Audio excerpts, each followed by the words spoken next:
कभी कभी हमें जीवन में अकेले लड़ना पड़ता है। ये कहानी एक ऐसे लड़के की है जो अपने लक्ष्य की ओर आगे बढ़ने के लिए अपनी अकेलापन को एक सुनहरा अवसर बनाता है।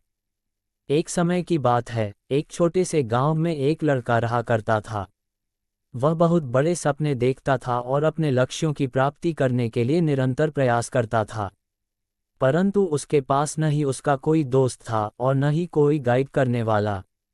उसके परिवार में भी उसके सपनों को समझने वाला कोई नहीं था। इसलिए उसे लगता था कि वह अकेलेपन की जंजीरों से कब बाहर निकलेगा और अपने सपनों को कब पूरा करेगा।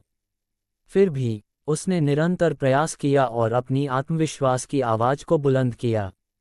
उसकी इच्छाशक्ति और संघर्ष ने उसे सही दिशा में आगे बढ़ने की शक्ति दी।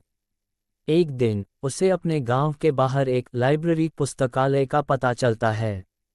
वह आश्चर्यचकित हुआ क्योंकि उसे पहले कभी ऐसी जगह नजर नहीं आई थी। धीरे धीरे उसने उस लाइब्रेरी पुस्तकालय के दरवाजे पर कदम रखा। वहां जाकर उसने देखा कि लोग पुस्तकों के बीच खोए हुए हैं और वहां की शांतिपूर्णता और ज्ञान के वातावरण ने उसे संतुष्ट कर दिया। अपनी उत्कृष्टता को पहचानते हुए उसने ये निर्णय लिया कि वह लाइब्रेरी पुस्तकालय में समय बिताएगा। धीरे धीरे वह लाइब्रेरी पुस्तकालय की विभिन्न किताबों को पढ़ने लगा और नई दुनिया की खोज में निकल पड़ा। दिन बीतते गए और उसका ज्ञान दिन प्रतिदिन बढ़ता गया और वह अच्छे लेखकों और दर्शकों के साथ रिश्ते बनाने लगा।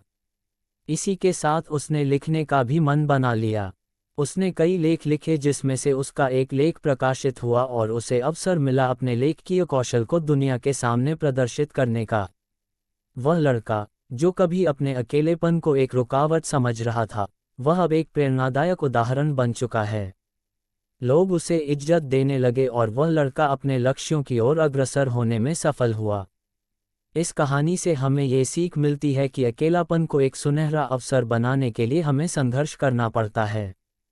हमारी संयमितता, समर्पण और मेहनत हमें अपने लक्ष्यों की प्राप्ति की प्रति आगे बढ़ा सकती हैं।